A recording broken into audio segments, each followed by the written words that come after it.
welcome all, and thank you for joining us this lunchtime.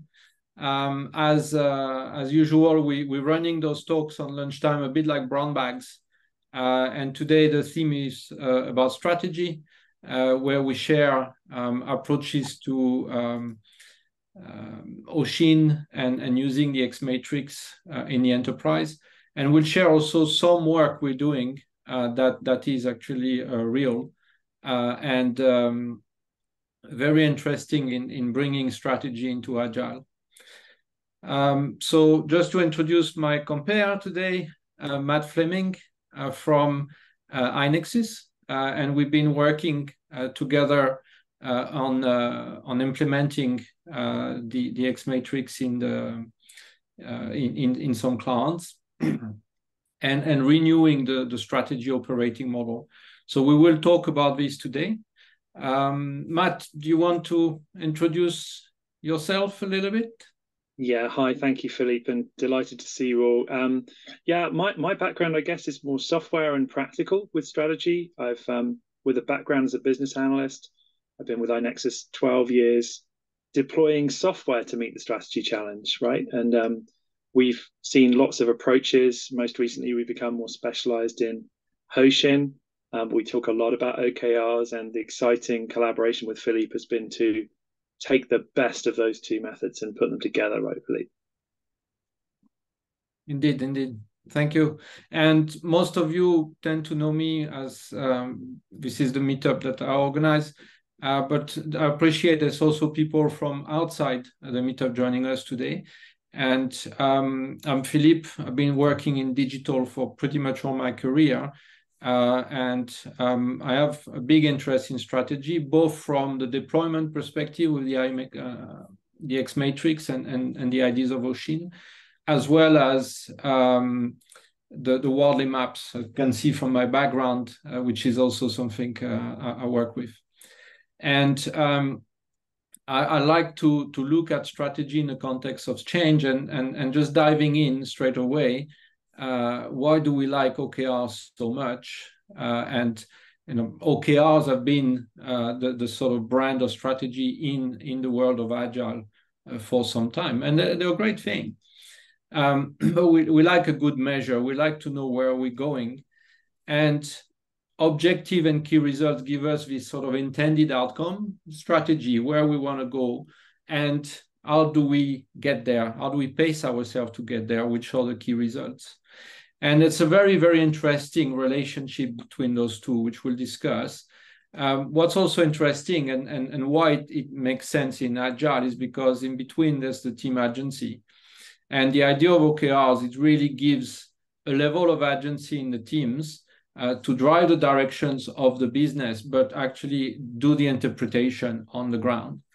And there's this interesting relationship between the measures, because sometimes we kind of define a strategy as, yeah, we want to get there. So we need 99% availability or whatever this is. And that, strictly speaking, is not a strategy, it's a measure. And how do we get to define what it is that we specifically going to do to get there? How are we going to achieve that? And that plays in that way where we define some results, some outcomes we would want, and then we define the strategies to get there. And equally, that works the other way around. We want the team resilience, we want something like this, we want an outcome, and how are we going to know that we're progressing? And it's essential to know that, because how do you know you're realizing your strategy? You got to have some measures on some sort that tell you that. So that's a very interesting relationship between the two, and the OKRs just bring that into the agile world. So it brings that measurable element, that relevant element, that time-bound element. The question and the confusion I'm getting out there is around, or do we need to be specific? And there's this range of specific. If we're too specific, it becomes a delivery plan, not a strategy. If we're too broad, people don't know really where to go, and there's a risk of quite a bit of chaos because the system is not aiming in the same direction. And equally, there's quite a lot of different perspective around should the OKR be achievable or should they be a stretch? And I think those things are challenging the understanding of OKRs and how do we make them sort of applicable in business. And in Agile, it feels like for agility, you need to deal with a strategy. There needs to be systemic constructs around strategy. And the OKR fit the Agile narrative pretty well because they give an emergent element in the direction that is set. The team has some level of agency to apply that. But is it sufficiently emergent would be my question here.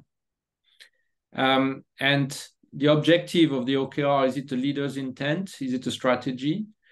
Should the measures be SMART goals? How does that align?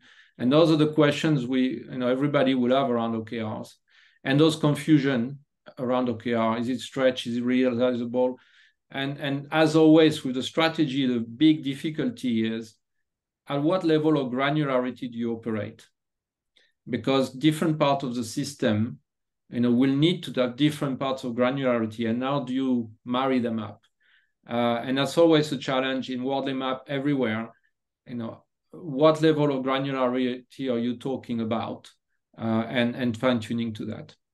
So I'm gonna hand over to Matt to walk us through the ideas of Hoshin enterprise strategy and how the xMatrix actually, in the mix of all of this, allows us to make good sense of the OKRs and align the enterprise with them. And then I'll take on at the end to discuss about the ideas of a continuous strategy operating model. So Matt, over to you. Thank you again. Great, thanks, Philippe. So I'll just start by ensuring you can see my screen and get that shared. Is that coming up good for everybody? Should be looking at a reasonably blank slide. There we go. That's the disadvantage of slide build. So, okay, so Hoshin Kanri and its other guys, you may know it as policy deployment. It's something that's been around for a long time. It's been fashionable for a period. It's still very embedded in industries with, what do you think of with Hoshin? Manufacturing, supply chain, maybe pharma. It has some particular industries it seems to have an affinity with historically. And it came out of the Toyota production system and lean and all of that stuff. We believe, though, and we're discovering that it has a much broader appeal, and it can offer some urgent and cogent solutions to alignment problems in all organizations. We've done recently a number of digital transformations, for example, with banking organizations, with clients working with Philippe. So what is it? At its root, it's compass management, direction management. All good Hoshin chats start with bringing this up and explaining what it means, but broadly, it's setting the direction for the organization. And it has a whole strand of it, which is about aligning and putting context around those key results that people are fighting for. So we start with what we call the true north. Where is the organization heading? What's its mission and vision?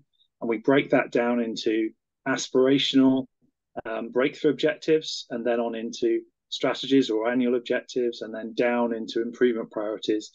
And the idea is we achieve alignment through the organization. That means everyone has perspective on the value of their work. It means we have coherence. We try to encourage collaboration to stop the silos. We'll have a lot more on that shortly.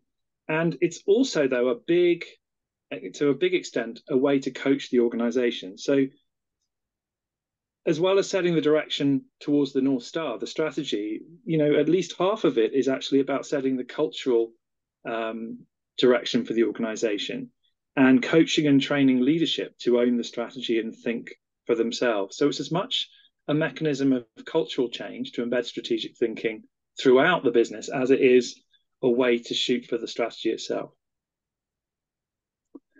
And the heart of Hoshin is the xMatrix. So again, this came out of lean planning, and the xMatrix is one of those things that is very big in lean A3. the idea that it fits on a page, that you can see the logic all the way through. So the measures, and if we want to make an analogy to the OKRs, sit within a much wider context that helps you appreciate where they live, how important they are, and start to ask questions. So what we've got is some breakthrough aspirations. What is the change we need to make in the business to achieve those? How will we get there? What are the strategies and the priorities? What will we prioritize to do to get there? So what are the things that we will focus on? And how will we know if it's working, which is where the key results or the measures come in, to Philippe's point. And then finally, again, fitting this all on one piece of paper, who should collaborate together and lead the charge to deliver those activities? So it's got a kind of a beautiful logic to it, but the measures sit in a much wider perspective. xMatrices make people uncomfortable. They're designed to get people thinking. Is this the right priority? Is the priority we've taken working? Is it delivering the measure we want? Are these the right measures? Who actually should be collaborating on this? Do I need to involve others? The xMatrix is never perfect. It's a living document, and it's kind of type 2 work. It's tough. It encourages tough conversations, but done well, it helps to get the engagement and the meaning into the plan, and it can multiply your strategic muscles. If we want to put another lean focus on this, because it's to come out of lean, we think plan, do, check out. So you can look at this another way. If we layer on plan, that's the breakthroughs, the strategies. Do, we get to the priorities.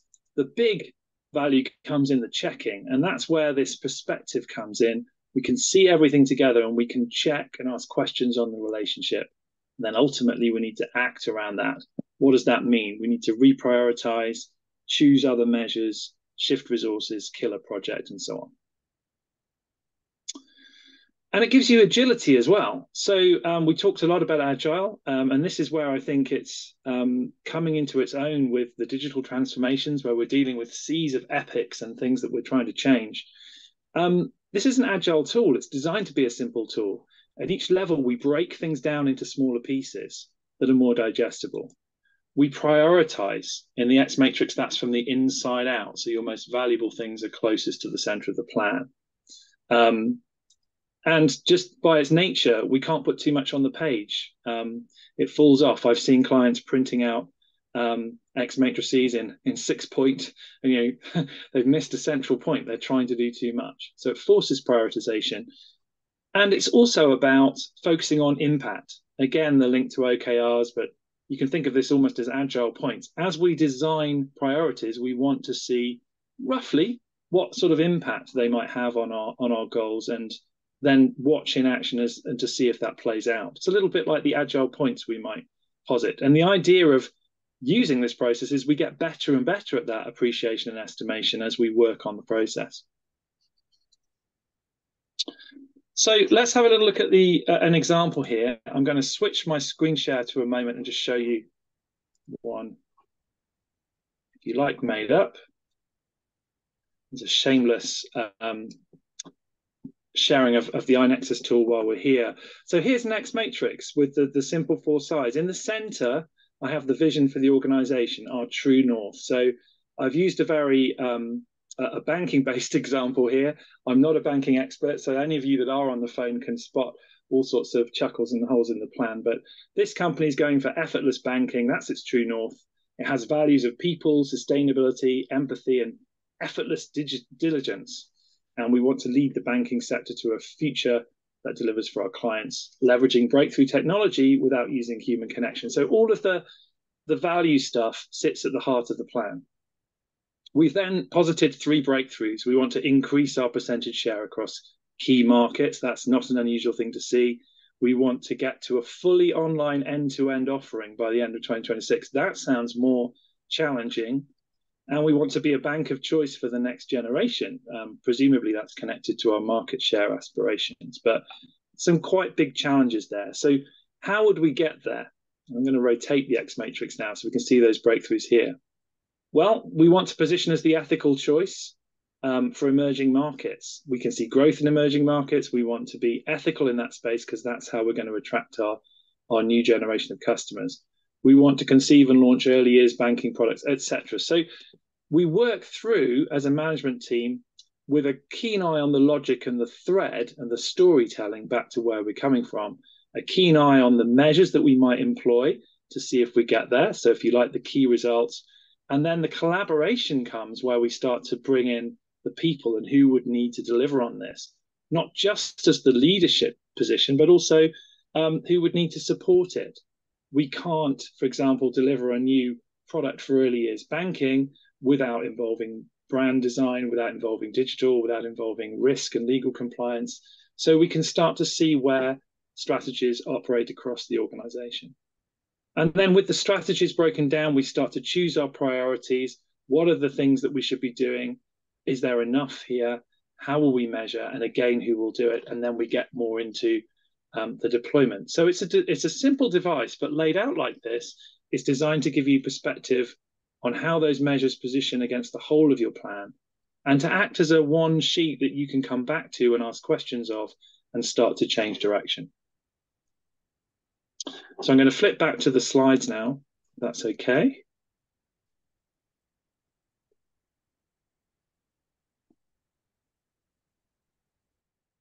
So there is a cycle, as with any strategy process. We typically plan annually. Hopefully that's in line with the operational budgets. I think that's something that any strategy method needs to do to be successful.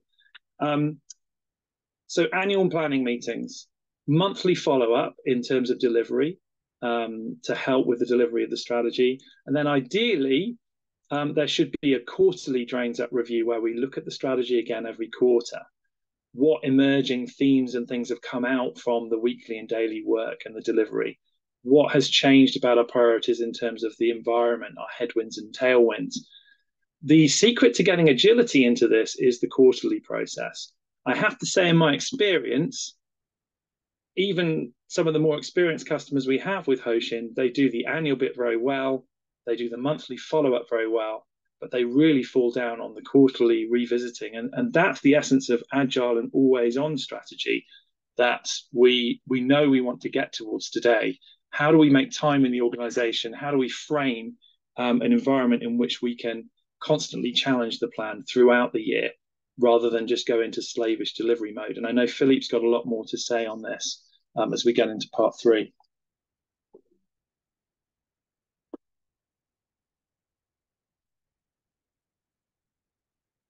Okay, so it's not just the xMatrix.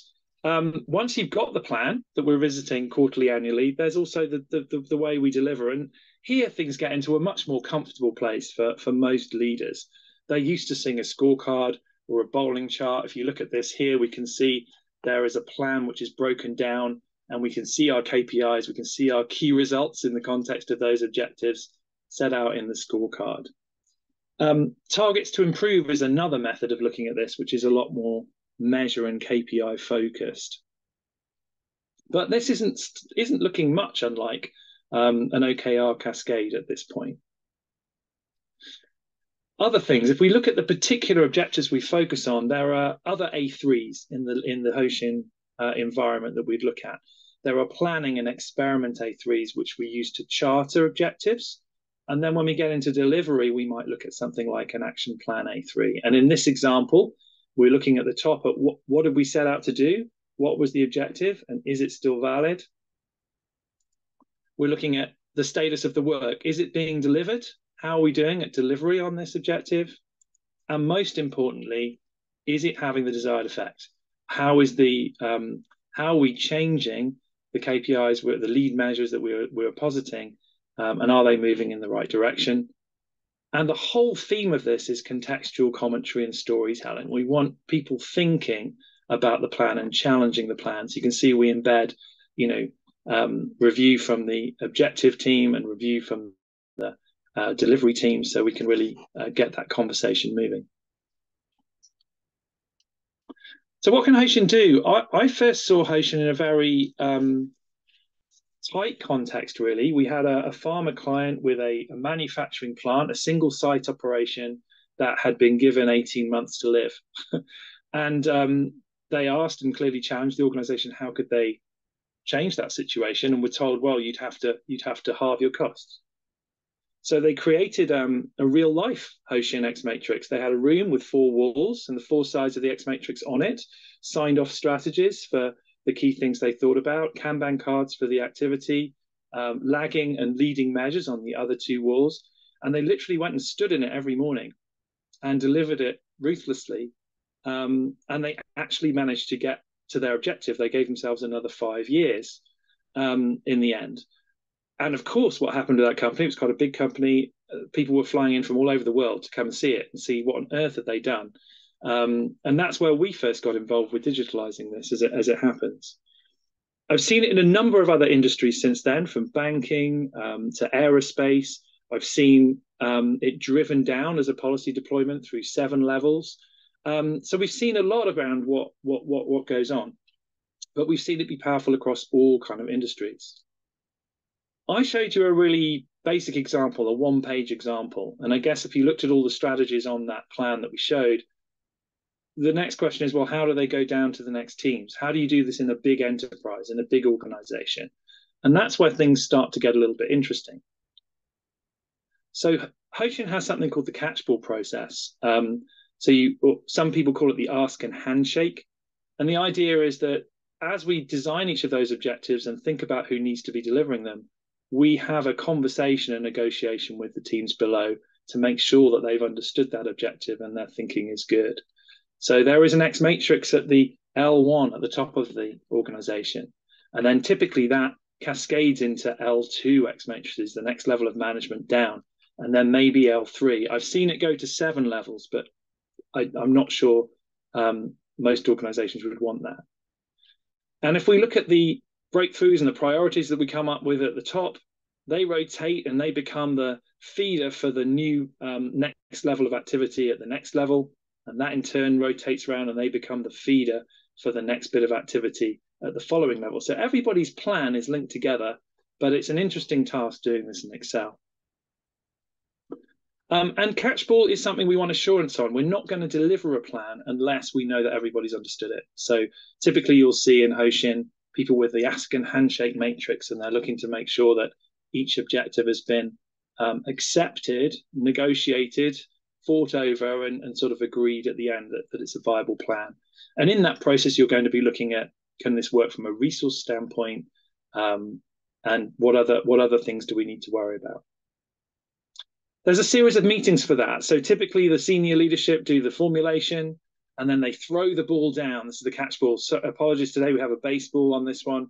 They throw the ball down to the teams, who then sort of come up with their best guess at what they could do, and propose that back. And then that's then agreed or thought about, and then it goes down to detailed planning. And then finally we come out with something that we can sign off and we can execute. You don't have to use Hoshin to try and do that across a big organization. It works really well as a tactical A3 in any team. It's supposed to be an agile tool, really. So another way to approach it, as you can see in the bottom right here, is to give a set of themes or breakthrough objectives more generally to the organization and just let them come up with their own ideas around what their plan should be. But the key thing that you're driving is you're taking that coaching aspect, you're giving them empowerment, you're giving them thought. They're selecting now the priorities and the KPIs. So this all sounds amazing, right? It sounds incredible. So why isn't everyone on this call already doing Hoshin? Why isn't Hoshin ruling the world here? What are the weaknesses? What's going wrong? So the first thing I'd pick up from our years of seeing this is the top-down trap. And this is not really Hoshin specific. I think this is true to everywhere. Any process that's involving strategy, including famously OKRs, can become subject to just turning into management by objectives, almost a HR performance tool. And one of the things that can go wrong is that we try to select too much from the management team, rather than allowing the teams below us to exercise their minds and come up with the right answers in their context. So excitable leaders at the top can fall into this trap. We need to improve our customer satisfaction. It's terrible. What are we going to do? Well, clearly the problem is that our service delivery is poor. So we need to set a target for everybody to fix their service delivery and cascade it down. Well, the problem is Unit A might have a service delivery problem, Unit B might be brilliant at service delivery, and yet we've just wasted some of the strategic energy by giving them a service delivery objective. There might be something else that they could do if they were given the wider challenge of customer satisfaction. There might be something else that's actually now the biggest, statistically the biggest, most important thing they could work on to improve their satisfaction. So had we cascaded customer satisfaction as an objective more loosely and given the units more wiggle room, they then might have been able to come up with different KPIs they would work on that would work in their context. So if you set too much thinking top down, you kill the essence of that coaching and leadership thinking that you want at all levels of management. And the same will be true of OKRs in this way. We want the selection of the top down to be at a level where there is room for much more thinking and deployment. Just to illustrate that, there's a limited number of people at the top of the business, key lean principle really, and they can only see a certain amount about the business. There are many, many people lower down who have untapped potential and insights and opportunities who are closer to the work. So it's important to give that space to come up because there could be untold ideas, insight, emergent advantage in that bottom half.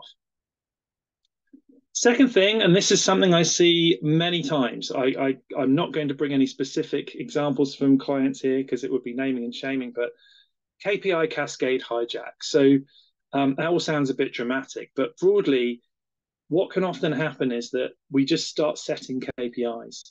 And you see Hoshin xMatrices, I'm sure I've seen this with OKRs many times, where we just have the same KPIs cascaded down, maybe with differing targets on, and this is what our discipline is all around. But if you look at that, does it speak to you about disruptive strategic thinking? Does it speak to you about big breakthroughs to get the 30%? Does it give any agency or thinking to the teams below?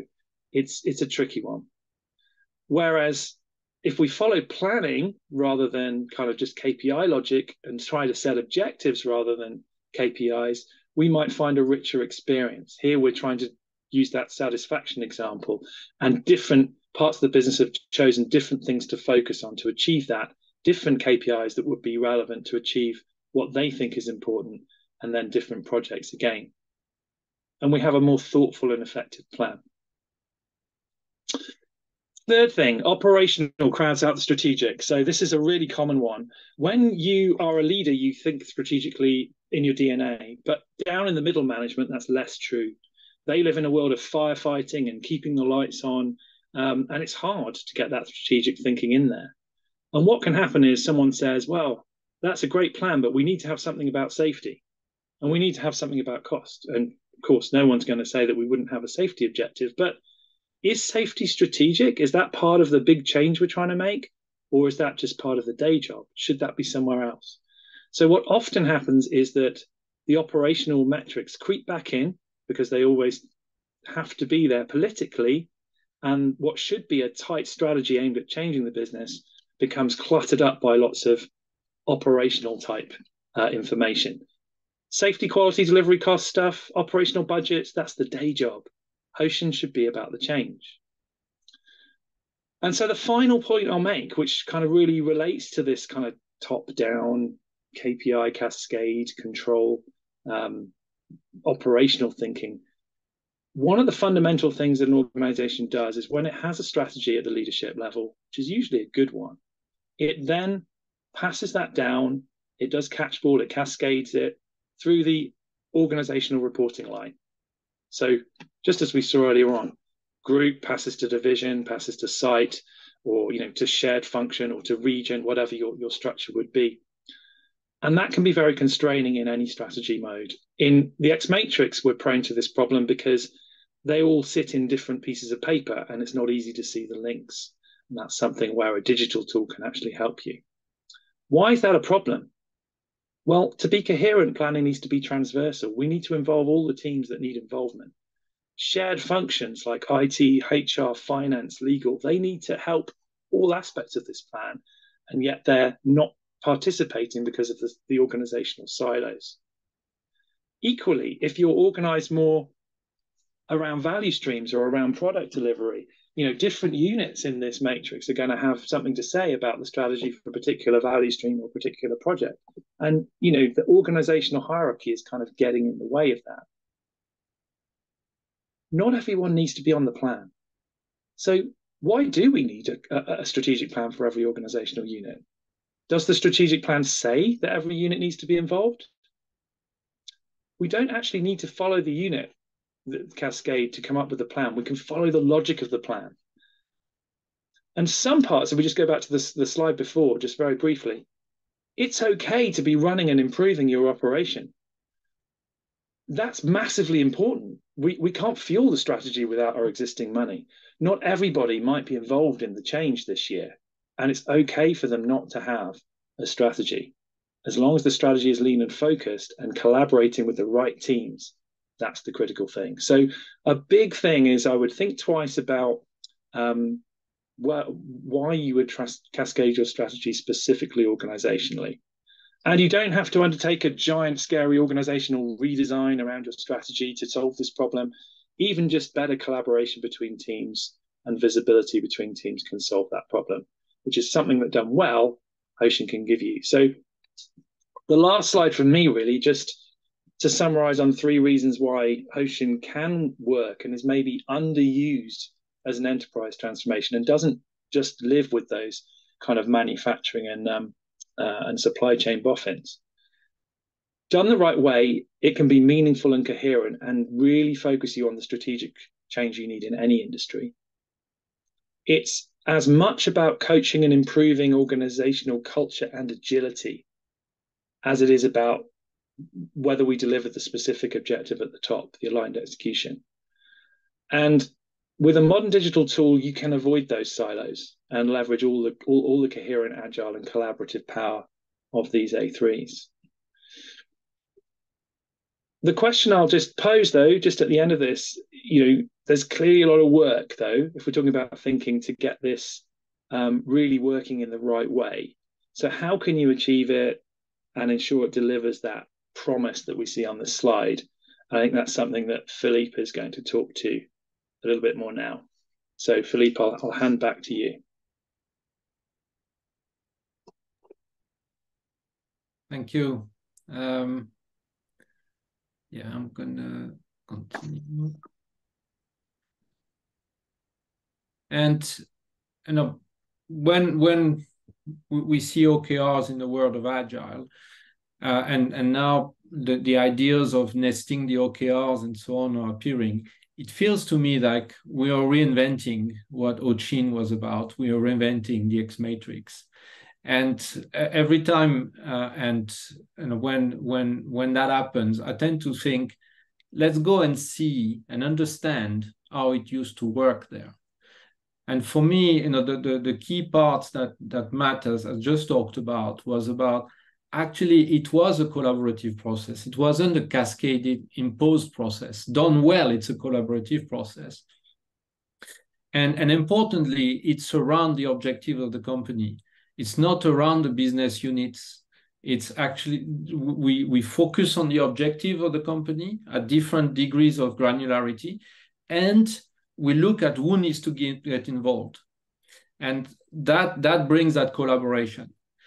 And with this in mind, it's actually what we're trying to achieve with Agile as well. So it's very interesting to think, how do we bring the aspects of strategy and the aspects of Hoshin into the Agile world, and how can we progress to a continuous strategy operating model? So if the strategy gives you focus and direction, and for agility, we need to be designing it that it can change. And it seems like an oxymoron saying we can change, but yet we have focus and direction. So how we reconcile that? And if it was actually that missing piece we need to create genuine agility? So how we do strategy, typically select few, do the strategy, and then the glue of the organization is the management sort of plans and the budgets, and the rest looks to execute.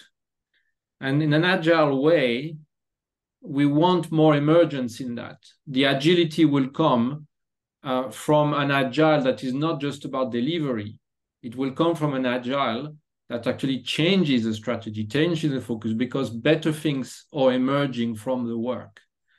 And that's where, if we look at how the strategy tends to flow through the system, we would have the strategy done at the executive level, and then it will show up in the form of plans, and then it will hit project teams to deliver.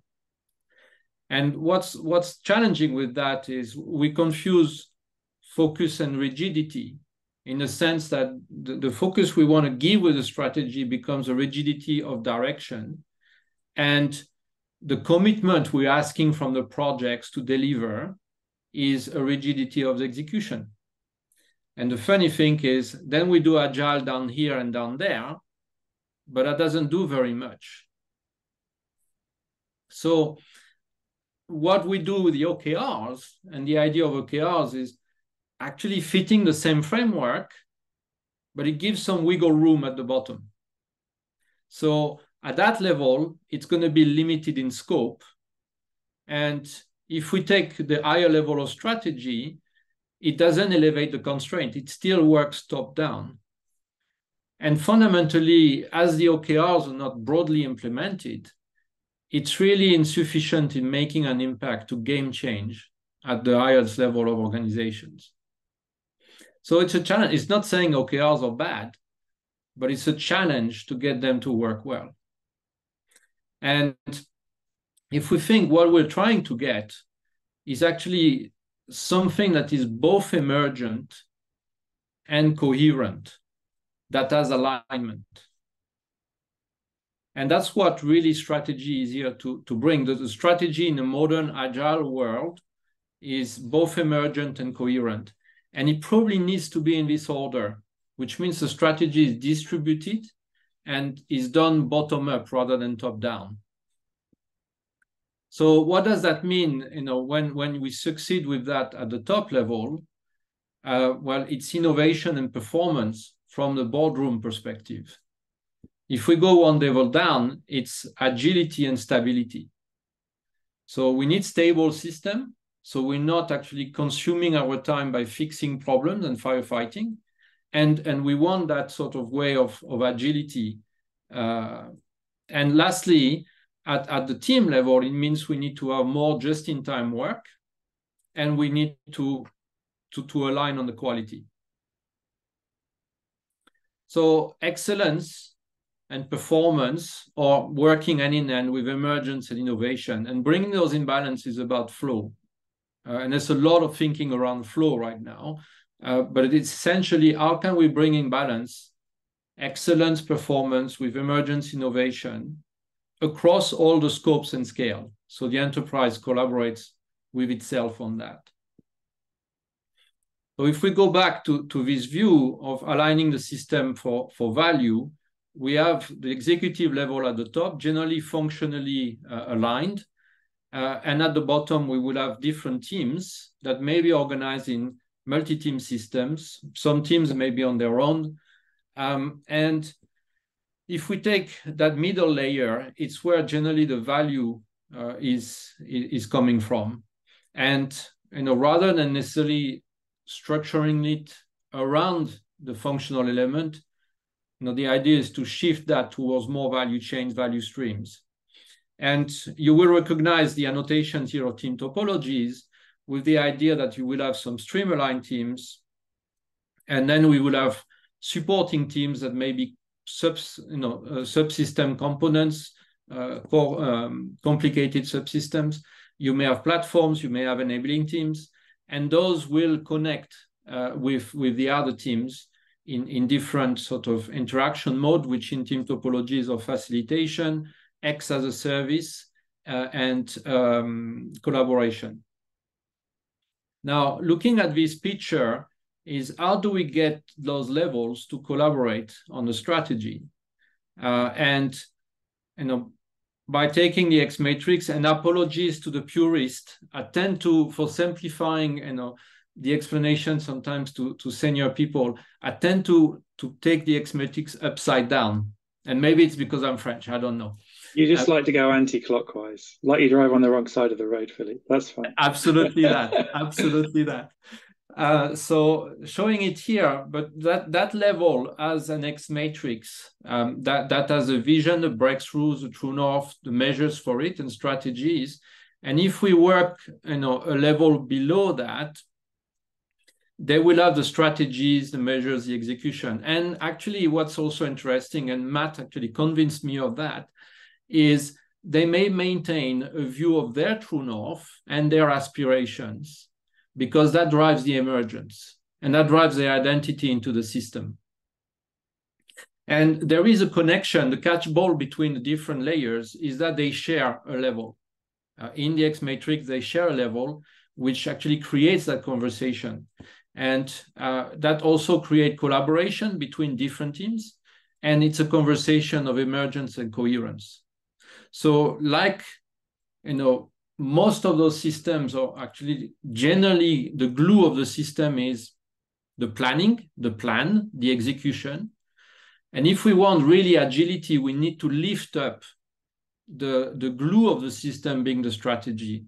And strategy deployment using something like the xMatrix enables that. Now, beyond that coherence and alignment across the scales and scope that we can achieve with the xMatrix, how do you stimulate better strategies as well? Because we need to actually fuel that emergence with more challenges, more thinking, and better perspective. And really, you do that with using diverse teams. And the key is, how can you organize teams across the business, across scales and scopes, and those teams will strategize together continually. And what they produce then gets into the strategy deployment to progress into execution delivery. And the idea of a strategy operating model is creating a strategy cadence where people meet every fortnight, 90 minutes, and they work on some maps. And they worldly map their landscape. Then they get a briefing together for strategy refresh. And the quarterly strategy refresh that Matt was talking about, instead of the classic PI planning, big room planning, it becomes a strategy refresh where people swarm from different perspectives on the strategic challenge and the briefing that have been produced by the continuous strategy. And then it goes into the xMatrix for the deployment. So basically, the continuous activity of strategy raises the challenge from across the system, engages everybody on the strategies, and the strategy refresh use the xMatrix to bring this into an alignment, and from that alignment flow into delivery. Of course, this assumes that you're able to flow delivery and that there is a great flow of your planning and so on is continuous, it's happening. If you have to do periodic planning, it's very difficult to do periodic strategy. The rest of the flow needs to be there as well. So that's where we're getting to now, is there won't be agility until agile addresses the strategy. And the continuous strategy operating model is to bring that emergence first, then creating collaborative and generative discussions through the refresh, so you can align across scope and scales, and eventually you bring flow into the strategy by being iterative. You reduce that planning horizon of strategy, and you get the strategy to evolve and change, which makes it agile. So that's pretty much it. And we got probably about 10, 15 minutes for question and answers. Please feel free to ask them in the chat, or please free to come in on audio. We have quite a few people present today. So if you can ask your questions, but also use the mute button, that's great. And you can raise hand as well if you need to take turns. Any questions for Matt or I in relation to the using Hoshin, using the xMatrix and the strategy operating model? Julia. Hey, I asked a really similar question at one of John Smart's the other day. What's the minimum level of viable buy-in to enable this? So obviously, it would be lovely if you have your whole organization completely bought into doing everything this way. Is it possible to get a worthwhile amount of value if the whole organization is carrying on in its merry little way, but is setting strategy, and you're able to get from that your departmental strategy? Can this work? Is there enough value in this for it to be worthwhile at departmental level, or is it basically go big or go home? You want to take that one, Matt, first? I can do, yeah. So first of all, there's a key principle of Hoshin, which we didn't talk about, but it's a lean principle of experimentation and learning by doing. So most of our clients, for a while as a company, I will admit, I don't know if anyone from my company is on the phone, but we used to go enterprise sales with software. And then we realized that with strategy, it's not always the right thing for a business, because it's such a huge change for a business, that you can't just go big bang without incredible amounts of resources and effort, which most businesses just do not have. So as a software sale, we go land and expand, and it's the right way to approach it with the method too. You need to test it for your organization, adapt it for your culture. So our clients will pick a part of the business where, they want to experiment and lighthouse it. The enlightened ones had a recent, very, very big client pick a business that had never done this before, and a business that was desperate to do it, so they could test out what it would be like in both scenarios. To Philippe's point and kind of my point about organizational silos, I think this would become even more exciting if you rather than a piece of the organization, you pick a particular value stream or a particular challenge for this and run it collaboratively in that way, because that way you'll be lighthousing not only Hoshin as a method, but the collaborative and the coherent nature that needs to be in our view. Was that? Thank you. And from my experience, likewise to Matt, it's very difficult to get the whole organization to align.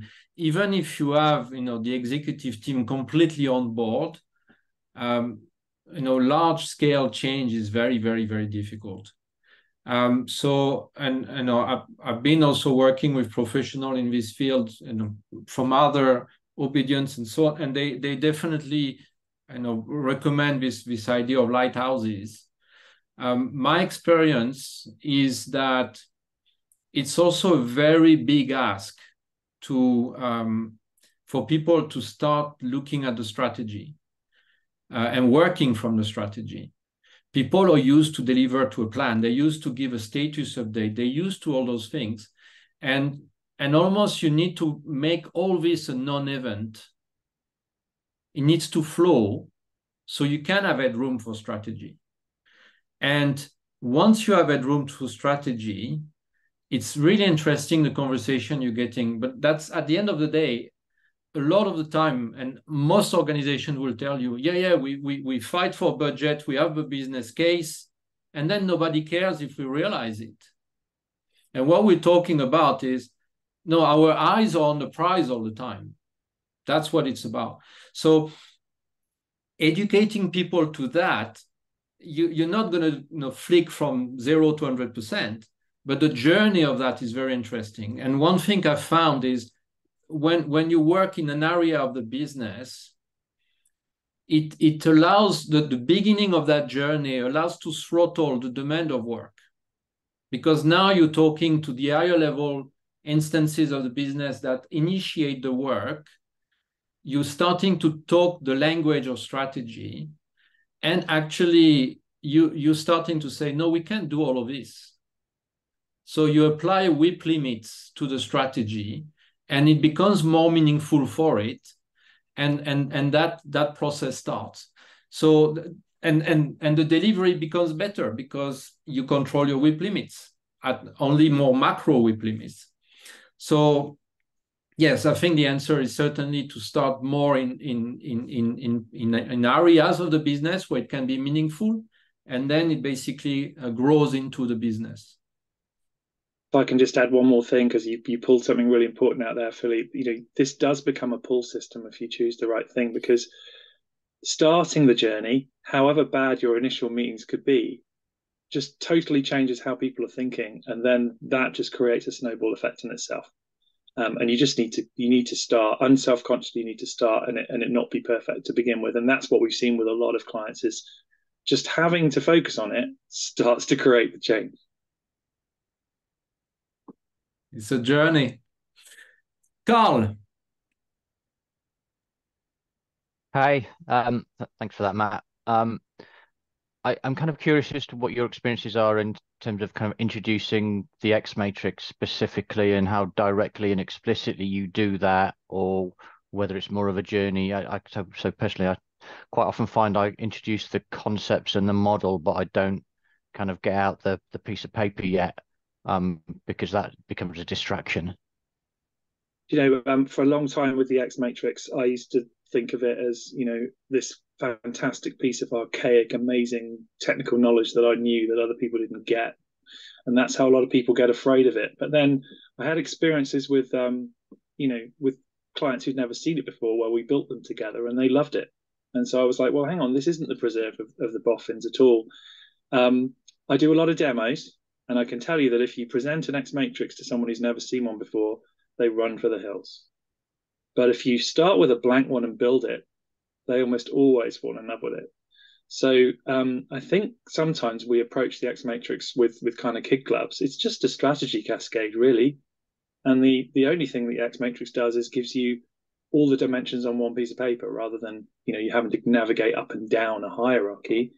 If you walk a team through the process, maybe don't even discuss what you're using, just put it up there and have the conversation. I find that people adapt to it really effortlessly. All of that said, plenty of our clients don't use it at all, that do Hoshin with planning tables or do Hoshin via scorecard. And if the only time where I don't see it accepted is where someone's had a bad experience and they're allergic to it because it's been presented as this, Professor Dumbledore-like thing. It's an A3. They're supposed to be super simple. And what was it? All the great senseis and Toyota used to say, if you can't explain your plan on a single page, then it's not worth doing. It's an A3. It should be simple. So my advice is, do one with a team without even telling them what it is, and you'll find that resistance just doesn't emerge. Cool, thank you. And I have a follow-up question, but I don't want to hog the questions. The one experience as well I've had from this is, generally strategy is done by PowerPoint in organizations, and people put a lot of efforts to sell the strategy. And the xMatrix is, when you start pulling it out, the danger is, because it's so intrinsically congruent due to the correlations, that it rips apart sometimes strategies that are a bit flaky. And you need to be careful not to create enemies for that. You need to bring people into the tool where they see, we're solidifying, we're hardening your strategies by working its congruence and its alignment to measures and so on. And yeah, you need to be careful with that, definitely. But definitely when you have done that process, I think people see the value of that alignment. And when you do it also collaboratively, and you challenge and you create the challenge within the system, people, they use the tool. They don't critique the tool. They use the tool to create better strategies. And that's where you want to get to. And it's a very useful tool as that. Thank you. One of my light bulb moments with Philippe was seeing an IT team with a host of epics. I've been a product owner in a previous life, so I know that well, but I'm used to seeing projects with a lot of the clients we speak to, but seeing the epics there for the first time, the sea of epics, and then mapping them against the actual strategic objectives and showing the flow through, all of a sudden, people were saying, why are we doing that? Why are we doing that? Hang on, isn't that, it's really quite amazing, because I'd never to that point put the two together. I thought IT was another mysterious box that had to operate differently. It doesn't. We've got 3 more questions in 4 minutes. We're going to try and take that challenge. Sion. Hi, thanks Matt for your talk. Hi. I'm just struggling a little bit with the concept that some companies may not have a strategy. And I think it's because I've got those three levels that you had earlier with the strategy, the plan, and the project teams. The project team's objectives are pointing towards the plan, and the plans come from the strategy. I like the idea that different business units will have different objectives and they have to inspect and adapt, and the outcome of that may vary through their inspection and adaptation, but that's still pointing towards the strategy.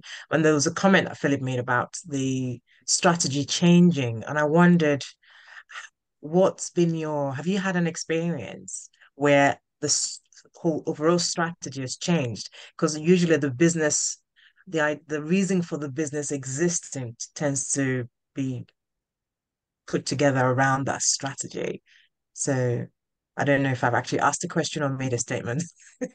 Well, is there I have a great example, and maybe if I say straight away, and Matt, you can think about the better answer.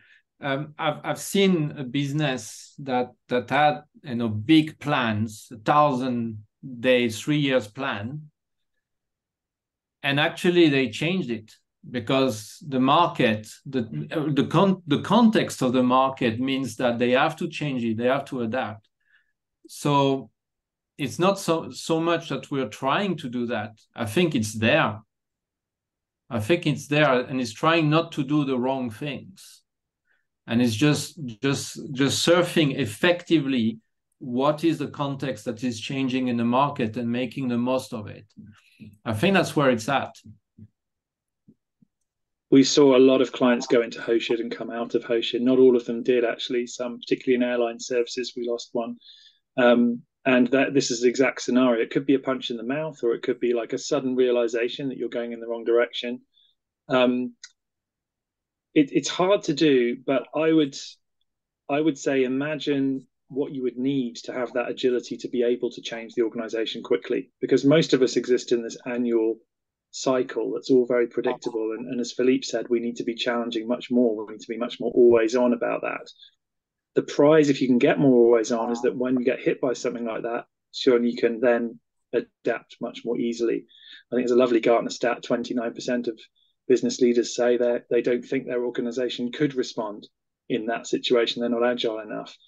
But imagine if your management teams were having the right conversations day in, day out, how much easier that would be. However big a challenge it would be, easier in that context. Thank you. That was useful. Cheers. James, over to you. Thank you. Hi there. I don't know if we'll have enough time for this one, but I can see an obvious question in trying to introduce this is we've got the balanced scorecard. Why do we need this? Interesting one. Matt, do you want to take that one? You're now looking at, and I'm sure our colleagues could point to some strengths. I'll actually share a comparison between Balanced Scorecard and Hoshin that we have in our locker. Balanced Scorecard's great, and actually we advocate balanced themes on top of the Hoshin plan to make sure that you're not being too myopic on any perspective. It's usually financial perspective, right? That you get short-sighted around. My answer would be Balanced Scorecard is a great way to work strategy as well. And all the things that Philippe is talking about, the quarterly reviews and the question and challenge that needs to happen, can work equally well in that context. I think the advantages of the Hoshin would be that more threaded, that more holistic line of cause and effect up to the top, whereas Balanced Scorecard takes you out of the logic and into the nice 4 or 5 or whatever you have, but buckets. The Hoshin maintains the thread to the true north. Why are we doing this financial objective? I don't know. It's in the financial objective. Maybe you've got a really good strategy map. I've always struggled a bit to draw strategy maps really effectively, but I think Hoshin can give you a better sense of the contexts up to the top. It doesn't sidetrack you into those buckets, but you could deploy some of Philippe's principles on a Balanced Scorecard framework just as easily, I think.